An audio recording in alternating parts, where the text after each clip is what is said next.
Nice. Damn, son, where'd you find this? Subscribe to Party Knife or I'll cut your nuts off! What is up, guys? PK here. In today's video, part 2 of the jewel crafting guide. So today we're going to talk about high tier jewel crafting. But let me just rant for 30 seconds about how this video that I've been wanting to make for the longest ass time, right? And then the PTR gets announced, then we know changes to jewel crafting is coming, then I postpone the video, then finally the update hits. But it hits with the caveat that, oh, wait a second, they didn't actually change the XP you obtain from jewel crafting, and so I keep waiting with the guide, and then finally when I'm like, screw this shit, I'm gonna make the video, and whatever happens, happens, then literally 6 hours later they announce the update that actually finally changes the XP again. Life is a struggle sometimes. Anyways, thank you for letting me rant, and let's get to it. So, first things first, we're gonna go through the new XP requirements really quickly in a moment. But let me just talk about high tier jewel crafting, because today we're gonna be looking at how to minimize your risk, how to optimize your chances for profit. But you need to understand that high tier jewel crafting is a gambler's game. It is a gambler's game where the odds are slightly in your favor. I want you to imagine playing poker, right? Or blackjack. It's probably a better example. Imagine that you go to a casino, you play a blackjack game, but where the odds are 55 to 45 in your favor. Any gambler worth their salt will know that they would want to play that game as much as possible. Right? You'd want to keep going for as long as you possibly can, but they'd also know that on any one day, they might lose all their money on that day, right? And that's kind of what high tier jewel crafting is, okay?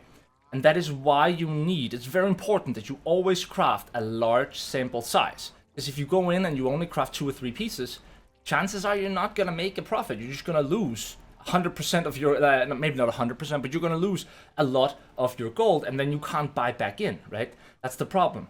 So it's kind of like a high stakes poker game in your favor, but where the buy-in is really high, right? And the odds are only slightly in your favor. So on any one day, you might not walk away with a profit. Over time, the more you play, the more the probability distributions will even out. So that when the game is 55% in your favor, well, on one evening, you might lose 70% of your money. Another evening, you might double your money, right? But over time, the more you play, the more it will go towards that range of being however many percent in your favor, right? And so just keep that in mind. That's really important.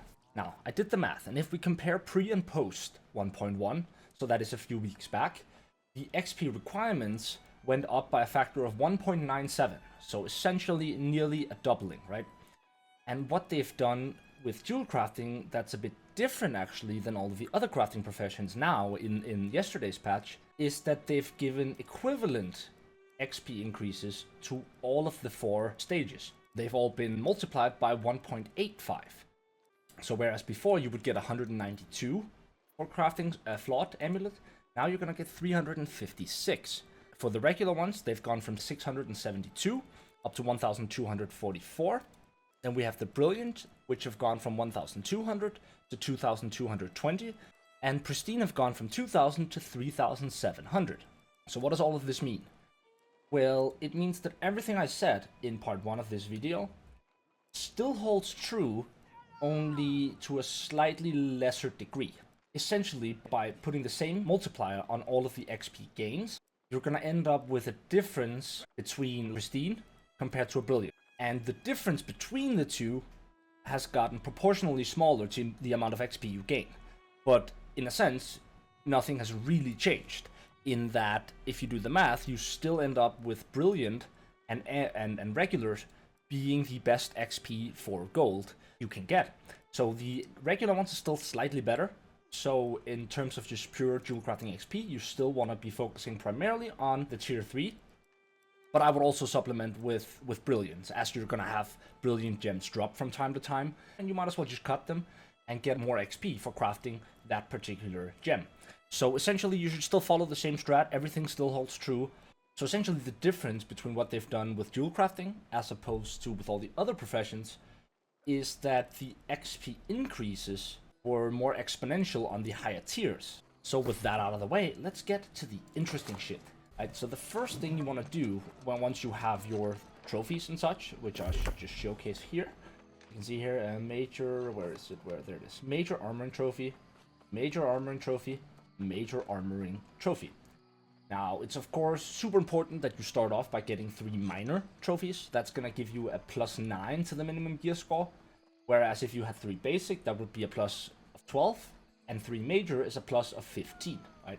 So the first stage, which is super cheap, is over half of the gains, essentially, in terms of the gear score. So it's important that you get those as fast as possible. Of course, upgrading them takes a bit more time, it's a bit more expensive, but it's definitely worth it in the long run. Now, let's get to talking about crafting mods. Now, there are simply too many crafting mods to go through all of them. And really, not all of them are relevant either. For example, you have something like a jagged animal claw, +3% critical chance. Then you have Draught of Corrupted Ichor, +3 critical hit chance. Nothing on the UI of either of these items tell you which one is for Jewelcrafting. Now, it is, of course, the Draught of Corrupted Ichor, but it's one of those things where you need to know it. That's just something that you need to know. There's nowhere in the game where you can observe which one is for which is something I hope Amazon will change, because it's actually really fucking confusing in the beginning, right? There's nowhere on this thing where I can see it has an attunement to the keen perk. This item has an attunement to the keen perk. Nowhere does it tell me the difference, right? And also, you can't search for crafting mods based off of the perk that they give. You can only search for them based off of their name, which is another pretty ridiculous thing, if you ask me. So you're sort of on a need-to-know basis in regards to which crafting mods you are looking for.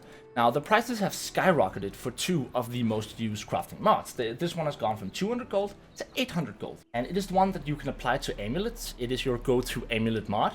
It essentially guarantees that you're going to get 9.3 or 9.4, depending on the gear score, increase to your health. And that's the mod you want to go for whenever you're crafting amulets. Again, what you're looking for in a crafting mod is something that will be useful regardless of the class and regardless of the stat, okay? Right, so you're trying to put in a perk that works with any of the useful stat combinations, right? Because you always run the risk every time you click craft that you get something with strength and focus, something with dexterity and strength, right? Like these 3 stat lines in combination just don't work. Focus, strength, and dex. They just don't work with one another, right? There's no real build that needs those 3 things. So you can go dex and int, that can work. Constitution can work with pretty much anything, and of course all of the pure stat lines are great as well. And so you want one where it works regardless of the stat combo, because you don't know which stat it's going to roll. So whenever it rolls a pure stat or a good stat combo, then you want this to work with that stat combo. And for that reason, you're looking for these really strong neutral perks, like class neutral perks, such as the Draught of Ironwood Sapphire that gives you extra health. Then you have Draught of Corrupted Ichor, critical hit chance, goes all the way up to 11% on the highest tiers of items, and everyone can use critical hit chance. I'd say it's probably less desirable for a healer, right? So specifically for healers, that's not what they're looking for, but pretty much anyone else, critical hit chance, it's great. Everyone wants critical hit chance, except healers. And these are unfortunately also increased drastically in price. They go for like 400, 450 gold a piece now. So if you have some of these you want to sell, now's the time if you're not a crafter. But I assume you are, since you're here. So let's move on to the earring now. First you have the Draught of 𝒮𝔞𝔤𝔢𝔯𝒮𝔮𝔲𝔞𝔡. Regenerating.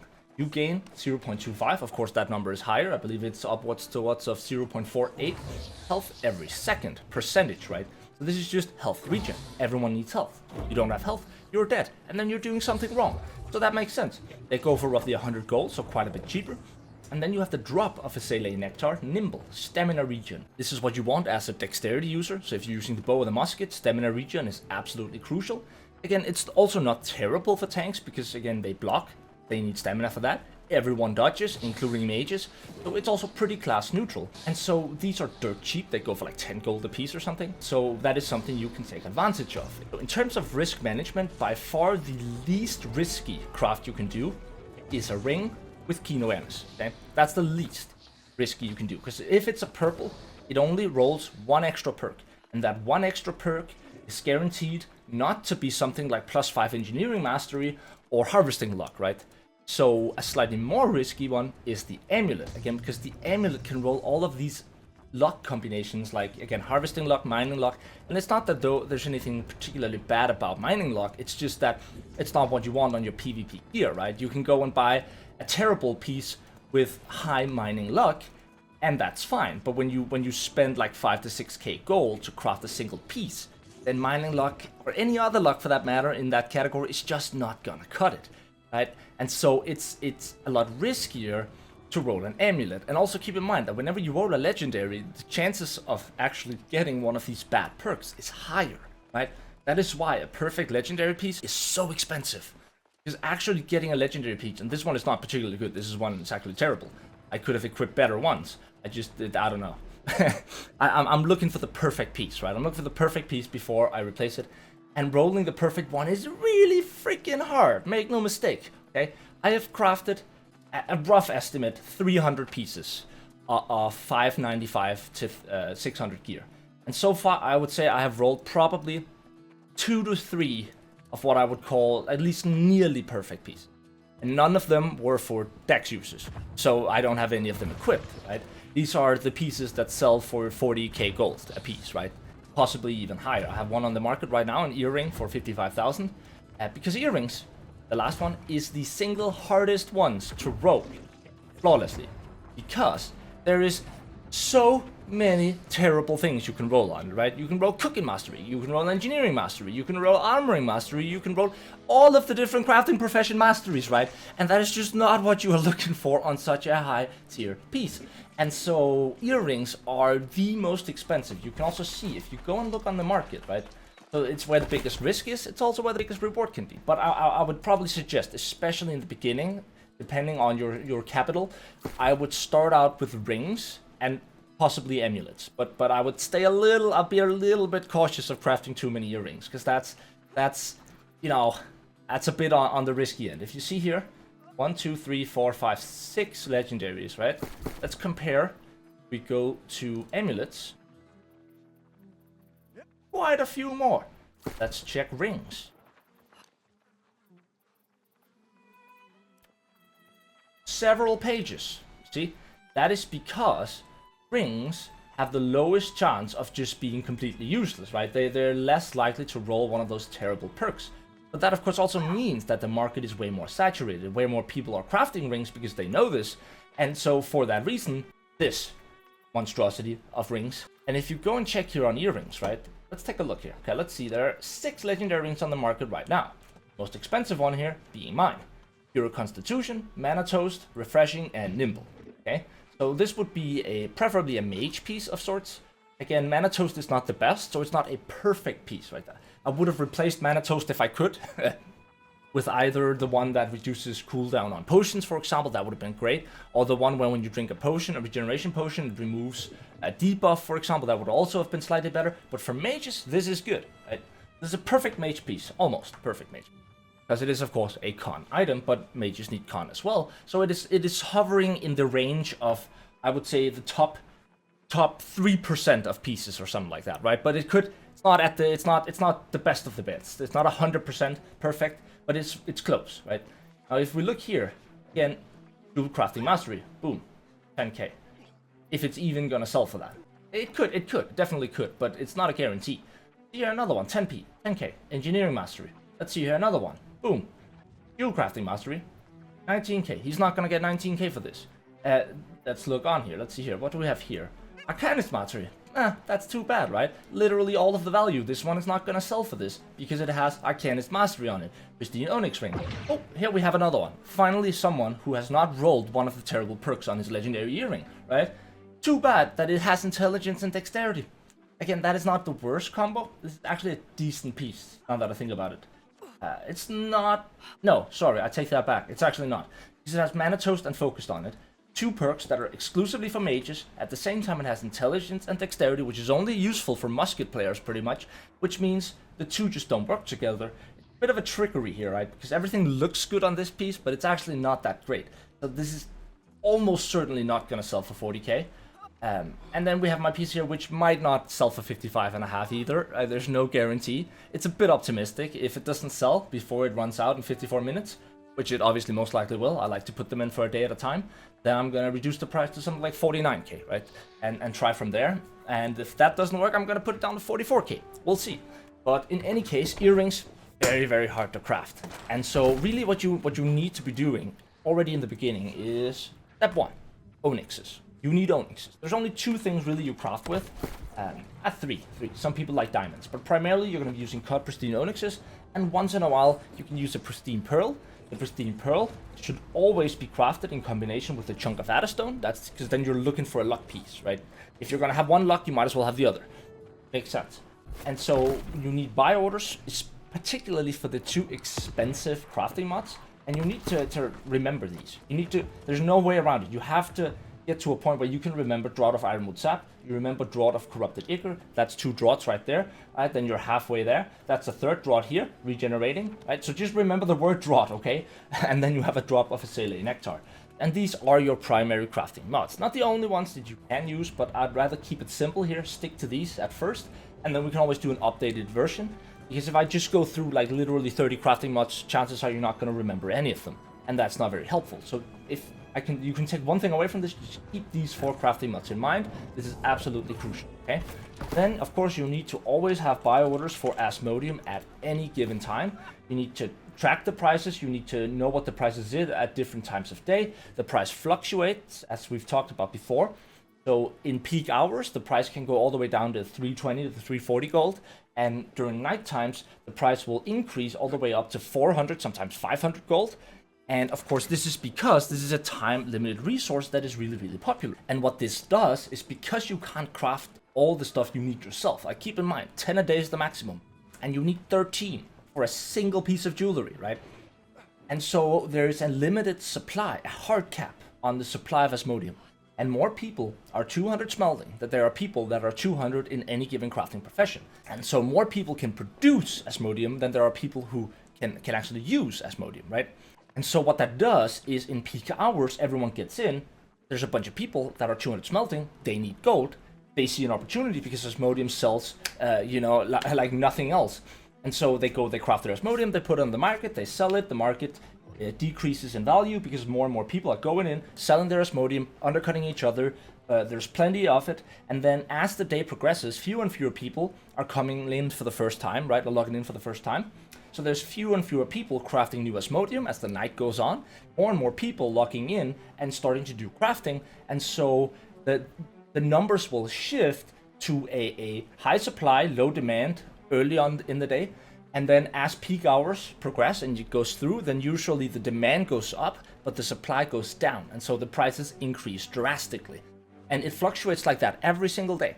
It goes between these, like, of course it varies from day to day, but it always fluctuates roughly in the 320 to 500 gold range. Like up and down every single day. And that is important. So keep that in mind in regards to when to actually purchase it. Because if you purchase it at 9 o'clock in the evening, I guarantee you will regret it. If you purchase it at 3 o'clock in the night, then I guarantee you will really regret it. Okay? Because that's going to be super, super expensive. Okay?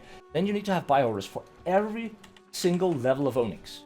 Okay? So what I mean by that is you need buy orders for flawed onyxes, you need buy orders for just normal onyxes, you need buy orders for brilliant onyxes, and you need buy orders for pristine onyxes, and then you need buy orders for life mode so that you can combine and cut your onyxes. Okay, because that is the best and cheapest way to guarantee that you want to spread it out, right? If you want to optimize your chances of success here and of your buy orders going through for cheap, well then you need to place them in all different categories, right? There's no reason not to. You can always just subtract your money out again. The fee is tiny compared to the potential value. So you need to have buy orders for all the different levels of onyxes, as well as for cut pristine onyxes. Not for all the other cut ones, only for cut pristine ones. So you should always have buy orders in for that. Because again, you need to be patient with your crafting. If you just wake up one day and you go, I want to craft now, right? Then you're gonna lose your gold. That's just a fact. You're gonna lose your gold. All of the prices are not going to be where they need to be at any one given time for that to work. So you need to use buy orders. This is so crucial in every level of crafting. You need buy orders. Buy orders are the single most valuable tool you have for crafting. It really is. I put in probably 50k worth of buy orders every single day, right? And they all make themselves in, all of them. And then I waste some gold, right? So, but buy orders are just the best thing. Okay, they are the best thing you have, the best tool you have, and so you need to get comfortable using them. That is so important. Can't stress the importance of that enough. And as well as having buy orders, of course, for all of your crafting mods, and then you use what you have to craft. Next up, you need a large enough sample size, right? So I crafted, roughly speaking, 130 pieces of Asmodeum the other day. That's 10 pieces. No, sorry, I actually did 143. I ended up 143, so that's 11 pieces of jewelry. And the higher your crafting sample size, the better your chances are of not losing your gold. The more pieces you can craft, the less of a risk you're taking, okay? The less of a risk you're taking. Because again, the expression of the probability distribution will be higher the more pieces you craft. And if that makes no sense to you, then I apologize. Just trust me, okay? Because math. Essentially, if you have a 55% chance of winning something, and you just flip a coin, right? Let's just say we do a bet. I can win 55 gold, you can win 50 gold, okay? And we flip the coin. It's a 50-50 every time, right? If we did that 10 times, right? Then, you know, there's a decent chance that I would make my money back, that I'd earn money, in fact. But it's by no means a guarantee. But if we did it 1,000 times, then almost certainly, like the odds of me losing my investment if we did it 1,000 times is tiny, right? And if we did it 10,000 times, it's minuscule, right? So that is so important. And then lastly, once you have enough Asmodeum, you have your crafting mods, you have your cut pristine onyxes, then the next thing you want to do, if at all possible, is you want to tell all your friends, tell your company, get as many people as you possibly can together on crafting stuff, okay? One way to do this is to tell them, okay, you bring me either the materials or 6,000 gold, and I will try to craft you a piece, and we're gonna do a crafting pool where people can trade their items, right? Because sometimes you'll get a good item, but it won't be the item for you, right? If you pay 6,000 gold, you'd like to get an item for yourself, right? You'd like to get something that works for you. Otherwise, why would you do it? So the more people you have of different classes to craft items for, the better and easier it's going to be. If that makes sense, right? Because then you have the opportunity to, if you get a perfect healer ring and the other guy gets a perfect strength ring, then they can trade them. But in essence, it is just so vitally important that you craft a large enough sample size, okay? Be patient. Be patient. Even if it takes you a week or two of just accumulating materials before you craft, do it. It's worth it. It really, truly is. Like, I will craft pretty much every day when there's an armor's inspiration buff. But that's also because I know that I play enough and I have enough gold that it's not going to bother me too much if I lose it. I can still go back and craft more, right? I have, at any given time, I roughly have 100k in sell orders on the market. So even if I don't make all of my gold back, it's not a disaster. I can keep playing the game, right? And it's important that you never risk so much that you can't keep spinning the wheel. You want to keep the wheel going, right? Because the longer the wheel goes, the better your chances of making a profit. And eventually you will make a profit, unless you're super duper unlucky, of course. But that chance is, of course, still there, right? Often I feel like some evenings, I feel like I'm printing gold, right? Some evenings, it literally feels like I'm just printing money, right? One craft after the other. It's like, oh, that's a profit. Oh, that's a profit. Oh, that's a massive profit. Oh, that's a profit. Oh, that's a profit. And then there are other nights where you literally spend 60,000 gold on materials to craft 11 pieces of jewelry, and maybe 10 of them is a loss, right? That happens. But you need to be prepared for that, okay? You need to be prepared for that. So you want to mitigate your risks. They need to be as low as possible. And sort of the more comfortable you are economically, the more risk you can take. Because, of course, more risk also comes with more rewards, such as crafting earrings, for example. And it's important to understand also that most pieces you craft are around neutral. Most pieces are going to be maybe a small loss, maybe a tiny profit. And then you have quite a significant proportion, especially of earrings and amulets, where you just lose your gold. But the ones where you don't can be a significant profit, right? When you craft the right piece, that will sell for tens and tens of thousands of gold. Now, the final thing I want to talk about is evaluating prices, okay? So that is to say, what is my item worth? Now, this might sound very, very obvious, but the truth is, an item is only worth what people are willing to pay for it. Right? That's just a fact. If someone's willing to pay 100k gold for something, then it's worth 100k. Right? If he's actually willing to pay that, then that's what it's worth. There's no intrinsic value to any piece.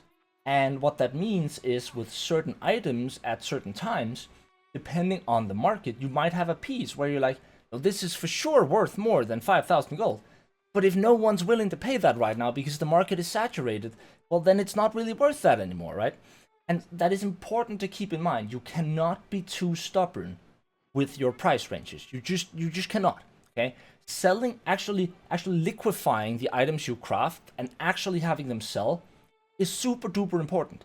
And if you're not willing to decrease the price, even if it's a loss, okay, even if it's a loss, it's better to have, let's say you put in 5.5k gold for crafting this item, right? So you paid 5.5 for all of the materials and mods. Let's just say that's the case. You have this piece, 5.5k gold, but you now are not selling it for a week because you refuse to take the loss. Well, then your loss is going to be greater than if you had just accepted to sell it for 4k gold, take the 1.5k gold loss, but then now you had 4k gold to put into the pool of new crafting materials to spin the wheel again. Again, you want to keep the wheel spinning. The more you can spin the wheel, the better your odds are for making a profit. And so sometimes you just gotta accept the loss, right? Like here, this is an absolutely terrible fucking piece, right? This is worth nothing, right? 995 gold. If it doesn't sell for that, I'll put it down to 495 until it sells. Okay? Until it sells. So you can see here on certain of these pieces, I just had to accept that they were not selling for what I wanted them to sell for, and so I'll have to put the price down. This is, for example, the case for this pristine onyx earring. It didn't sell. Maybe I'll just try to sell it in global chat for a while, and then if I still can't sell it at that price, then I'll reduce the price. And if it still doesn't sell, I'll reduce it again and again until it sells, right? Until it sells. That is of vital importance. So it's important to check the market before you sell your crafts. Okay, go in and look, see, can I find any equivalent pieces to mine right now? Is there anything I can compare it to? Where is the market at? That is so important, because that will vary from server to server, it'll vary from time to time, and that's greatly going to affect the price of your piece. Because facts are, if someone else has a piece in that is almost identical to yours, and he puts his in for 10k, then even if you think yours is worth 20k, it's not worth 20k, whilst his piece is on for 10k, right? And then you might as well not list it if you're not willing to sell it for that price. So that is of vital importance. You cannot be too stubborn with your prices. You just cannot. When you try to sell stuff in global chat, always tell people, right? You might have a price that you have your price that you're like, I would like to get this much for this piece. I think this is what the piece is worth. But you have to be willing to negotiate, or you're just not going to end up selling it. Okay? You're just not going to end up selling it. Unless it is literally a best in slot item. By which I mean 3 perfectly rolled stats with the right stat combination. Unless that's the case, then you cannot be stubborn with your prices. You need to be willing to negotiate, and you need to be willing to sell it for less than you really want for it, so that you can keep spinning the wheel. Keep rolling for that best in slot item, because these perfect items are where 80% of your profits, if not more, are going to be from those really rare rolls. And to get to those rolls, you need to keep the wheel spinning.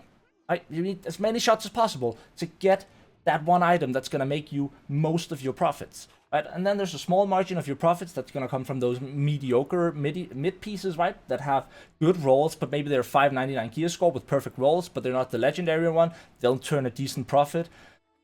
But you get the idea, I hope, at least, because otherwise I have failed you. Anyways, that's pretty much all I have for you guys today. Thank you guys so much for watching. If you enjoyed, please like, a comment, and a subscribe.